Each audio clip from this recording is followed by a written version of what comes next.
is a Swift Conqueror 650, just going to take you around the van and show you how it operates. In front of the van you've got the jockey wheel, hitch and handbrake. We'll take you through these in person here on site. In the front locker you've got your gas bottle with gas pipe work running from the gas bottle to the regulator on the front of the caravan. And you've got your gas on-off valve on top of the bottle with open and close, so the open is gas on and the close is gas off. Also in the front locker you'll find your leg winder and an extra tie down for a gas bottle in the front as well. On the side of the caravan you'll find your Aldi heating and hot water flue. You need to make sure this is uncovered at all times. You'd never cover it up and you'd never lean anything against it. It can potentially get very hot when it's in use, and it can potentially melt anything that's laying up against it. You've then got your leg winder on each side at the front of the caravan to stabilise the caravan while it is in use.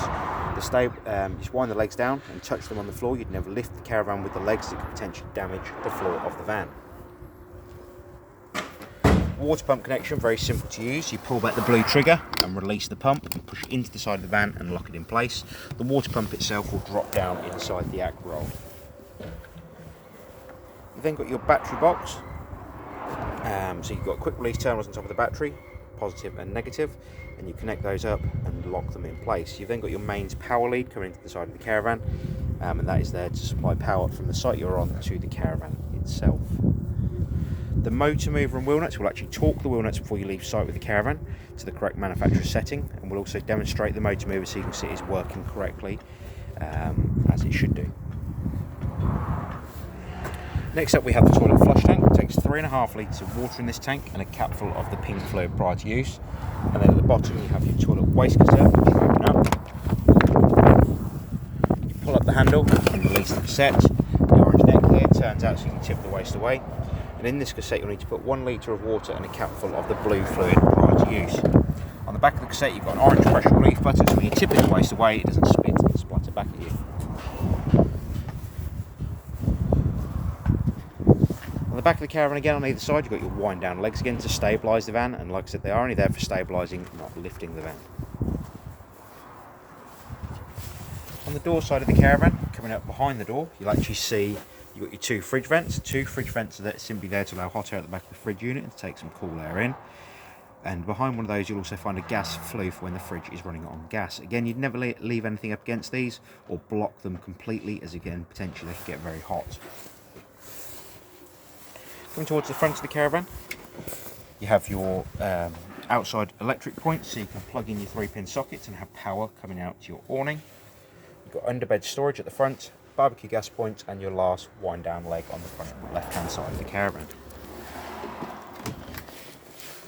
Going inside the caravan now, above the door you'll find your main control panel. So you've got your mains power on and off on the bottom left hand side. You've got your interior light, your awning light, your dimming lights are above the front cabinets, and your roof lights are on the roof of the caravan, or on the ceiling of the caravan. You've then got your water pump run on the bottom left hand side. We'll come back to the water pump run in a moment. As you can see, we've connected the acque roll on the outside already. To adjust the dimming lights, when it says dimming level down the bottom here, use the arrow in the centre here and it'll adjust the brightness of that front lighting area. So the first thing we're going to need to do is fill the water system up with water. We're going to come over to every tap on board the caravan once the main power is turned on above the door. Open all the taps up. You're going to come underneath the seat on the right hand side, because every time you come to the caravan for the first time, the water system will be drained down. You're going to need to make sure the yellow valve underneath the seat on the front right hand side is parallel with the floor. Once that valve is parallel with the floor, you'll be able to fill the water system up.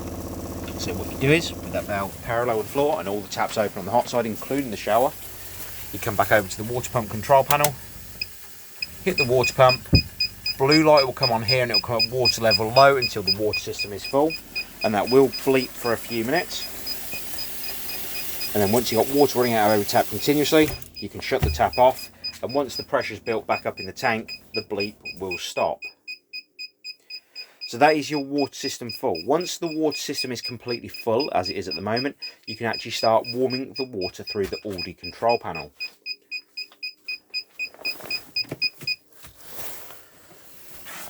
So on this control panel here, to the left of the main control panel for the caravan, is your heating and hot water.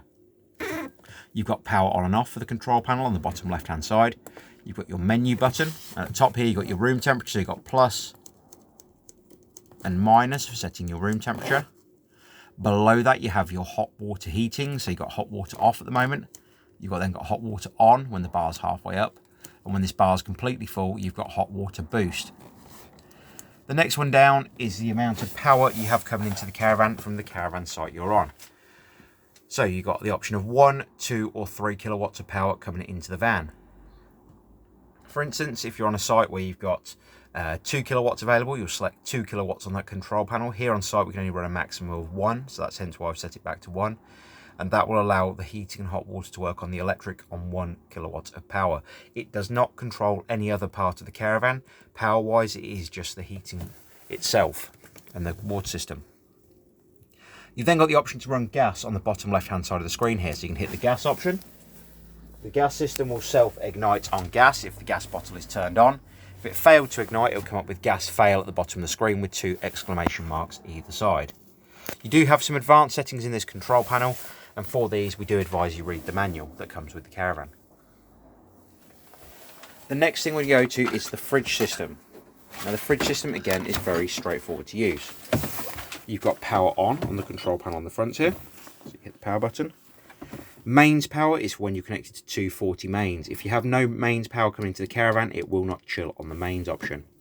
You can control the temperature of the fridge on the button on the right hand side here to chill the fridge to the temperature you desire. You can also select the freezer temperature by pressing the freezer button here. It'll flash these lines, so it'll go up to the highest level. And then you can control the temperature again while this icon is blue, and that will control how cold the freezer is. If you want the freezer, it will control the fridge again. You just press the button again and it will take you back to the option for the fridge mode. To run the fridge on gas, very simple to do. You hit the gas option just here. The fridge will self-ignite on gas. If it failed to ignite, it'll actually flash the blue pilot light just here and the red warning light on the right hand side. If it did fail to ignite and you wanted to try and reignite it, you can press and hold the warning triangle on the right hand side. The igniter will stop and then it will restart again.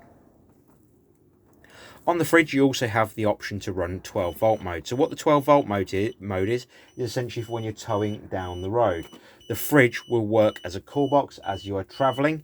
It will not work as a fridge. Like I said, it is just a call box, so very similar to what you have connected to your 12 volt supply in the car if you have one of them external call or one of them little call boxes you can carry in the car. It will work very much in the same way. In the cupboard above, you will find your TV aerials, TV controls, etc. And you'll find your aerial. To put the aerial up, you'll release the white fitting, push the aerial up and lock it back in place. Hob, cooker, grill and oven all work very much the same as your household appliances. The microwave will only work when you're on mains power, the same as the 240 electric ring here at the back, and the same and that will only work when you're on main, sorry. The rest of the oven will work on your gas bottle that you carry in the front of the caravan. And you would need to make sure you bleed the gas system to make sure it runs continuously before you try and actually cook anything in there. So for instance, you'd ignite the hob first, get it to run for a few, well, 5-10 seconds, and that would be the gas system filled completely. That will also help if you do that before you ignite anything else on gas, for instance like the fridge or the heating and hot water above the door. Going into the bathroom and the last part of the caravan we're going to go through. You have an electric flush on the toilet just here. You have a toilet full indicator light on the top left hand side here, which will illuminate red when the toilet waste cassette is completely full. The toilet itself turns for your convenience, as you can see. However, when you go to remove the toilet waste cassette from underneath the van, you need to make sure this toilet is straight on with the back of the toilet. And below the toilet, you'll actually find your grey waste handle. So this needs to be completely open before you use the lure tool. And when you remove the cassette, you need to make sure it's completely closed, so it allows you to remove that cassette without locking the cassette in place. If you have any further questions on the Swift Conqueror 650, please don't hesitate to give us a call here at the Caravan Company, and we'd be more than happy to help. We appreciate your business, and we look forward to seeing you here on site soon when you collect your caravan. Thank you again. Bye-bye.